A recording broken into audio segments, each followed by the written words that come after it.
The New York Knicks, they're just 2 wins away from heading back to the conference finals for the 2nd straight season. And OG Anunoby, he is a huge reason why they're in this position, which is why it's so concerning that you see here he left last night's game with about 2.5 minutes left in the 4th quarter.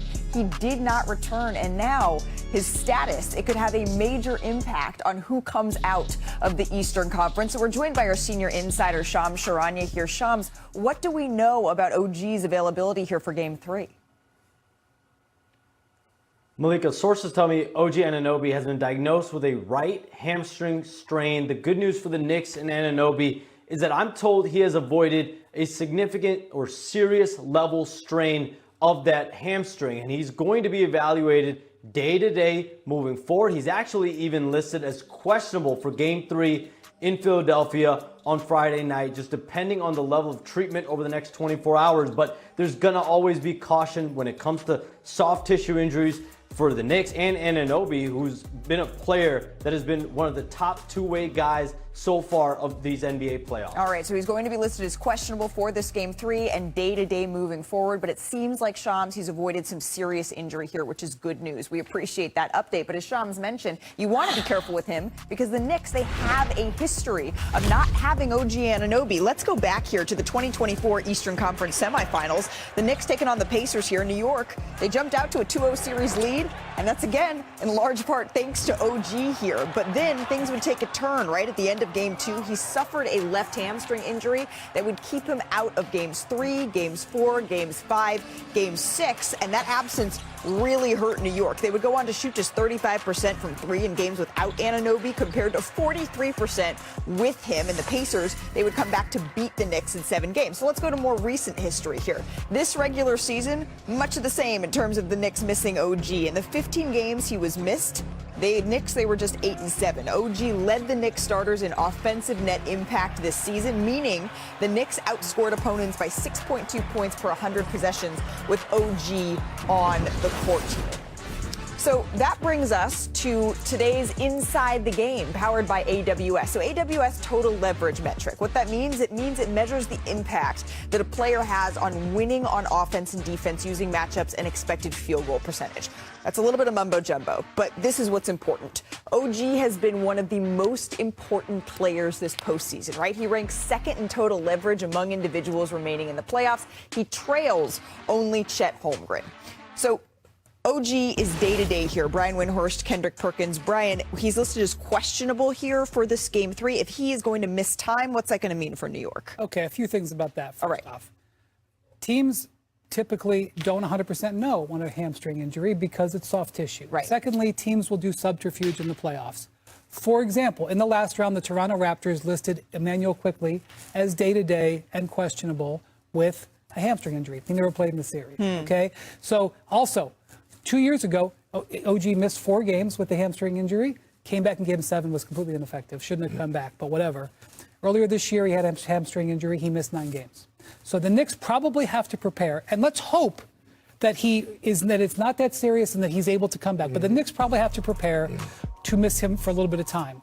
And we know that it's important. Now, when I will say this, Perk, if you're going to have OG injured, do it when you're ahead 2-0 in the series. Right. Okay? And do it when this guy right there, that shot, Mikal Bridges is playing his best basketball of the season right now, and the Knicks overall are playing their best basketball of the season. So they have some margin for error here, and they can withstand this, but don't expect him to be fresh as a daisy anytime soon. Yeah, y'all ever seen the movie Friday? Of course. I know every line, Perk. Yeah, so you remember when Smokey Don't mess was with my emotions. You remember when Smokey was like, I be playing mind games with Debo, right? This is one of them situations. I feel like the New York Knicks are playing mind games with the Philadelphia 76ers when they list them day to day.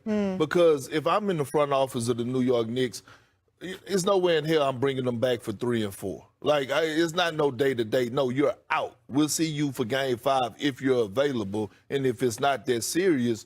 But shout out to our producers and you, Malika, for pulling up that graphic about the importance of what he means to this team and his impact on both ends of the floor. Because one could argue that he might just be the most important player in the NBA to his team's success. O'Brien was saying that he thinks he's the best two-way player left in the playoffs right now. He's playing, I think, the best basketball of his career. Right now. You know what? I can't argue with that. Now, we still got Wemby and Jaden McDaniels, but what I saw from him last night, especially when they went to that small ball lineup, he was playing the center position. And he did a damn good job at playing it. He allowed them to get out. It didn't affect them offensively. They had the spacing for Big Body Brunson to go to work. So again, the New York Knicks are looking like the favorite of coming out of the East. Let's be honest here, right? The Cavs, they have flaws. Detroit, right? And so when I'm looking at it, I'm saying to myself, like, hey, look, be cautious with this. Right. I wouldn't even, he wouldn't even get on the plane going to Philadelphia if it was left. I think they take a bus. Yeah, I think they might be driving. They might be driving to Philadelphia. Brian, real quick, so looking ahead to Game 3, where he is listed as questionable, but we don't know whether or not he's going to play. Who do you expect to slide into that spot if he is unable to go? Good question. So they have a couple of different ways they can go. They can go with Miles McBride and play a little smaller because Mikal Bridges can slide down to really, a lot of people think he's a 3 anyway. Yeah. And then you can start big. You can put Mitchell Robinson and Karl Towns together. But we know they're not afraid of playing the hack of Mitchell Robinson. That's true. Some of it may depend on whether or not Joel Embiid plays. They may try to figure out whether they should play small or big. So there's some ways they could go. They could play Landry Shamet too. Right. Mike Brown has some options. Yeah. But I will just say that the Knicks are in a good. Obviously, you're going to lose a player. It's never a good time. But they are playing their best basketball. Bridges has a bunch of confidence right now. They can withstand. They can withstand this. Well, Not again. yep. Not again. Stephen A. Talking Knicks, and he appears. Thank you. What's up, y'all? What's up? What's up? Oh, you're in a better mood, huh? We're just talking about the OG injury. It's not that bad. Oh, we put him in a worse mood again. Listen. Don't play him games 3 and 4. That's what Brian was saying. Don't play him games 3 and 4. Let him sit out. Worst case scenario is you coming back to the Garden tied 2-2. That's the worst case scenario. And I don't think that's going to happen.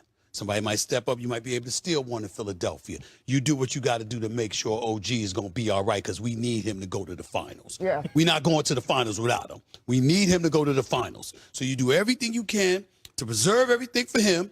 Therefore, he'll be ready for Detroit, I believe, who will beat Cleveland. I believe they'll beat Cleveland. Okay. So I'm going to need him for Detroit. We were saying that he may be the single most, when you're talking about two-way players, that he might be the best two-way player that's left in the playoffs right now. Might be. Wemby obviously has a case for that. That's right. Jaden McDaniels, Perk was saying. And Jaylen Brown is home. What Perk and Stephen A. are That's out of left saying, field. what Perk and Stephen A. are saying is act like a championship contender. If you got a team that's playing this well, act like you got to play 4 rounds. Act like you can withstand the loss of a key player. Well put. And hey, listen, they've won 5 games in a row. They're up 2-0. They're in great shape. But Wendy, again, we're talking about the Knicks and their fan base. They're delusional. Talk how you want to. No, I know, but they need teaching. They're learning through this process on how to act like legit title contenders. You being a champion. I'm just saying, in certain cities that they just. I will openly admit, we do get a bit beside ourselves. You know what I'm saying? They win a game or they win a series. Like when they beat Boston last year. Hell, I was at the Garden acting like we didn't win a championship. We do have to calm down. There is standards to meet. There's a difference between a championship and winning a playoff series. I get it. We got to calm down. But that doesn't mean we lack appreciation for what we're seeing from them offensively with Mike Brown putting the ball in Cat's hands and turning him into a facilitator and a playmaker, and Jalen Brunson off the ball, and Mikal Bridges finding a stroke, and OG being that wild card playing the way that he's been playing. The New York Knicks are looking like a team. They've looked like a team at least over 4 games. I'm not going to say last night, but the previous 4 playoff games, they look like a team that could win the championship. But that was against Atlanta and game 1 against Philly. That's not OKC. That's not San Antonio. The best thing they got going for them is they won last night. Yeah. If they'd have lost last night, we would have had a different conversation. Now they have a margin for error. So But they they need to didn't. use it. Well, let me say this. Now, we do got to highlight Big Body Brunson and what he's been doing in Philadelphia. And I ain't talking about winning the national championship. I'm talking about over the last 2 seasons. In Philly, he's damn near averaging close to 40. Like, real talk. So Well, and that's he's where they're real headed. cozy in that arena. And they love him there because of his Villanova days. So it's like another Well, that's home why game. Joel Embiid said this is like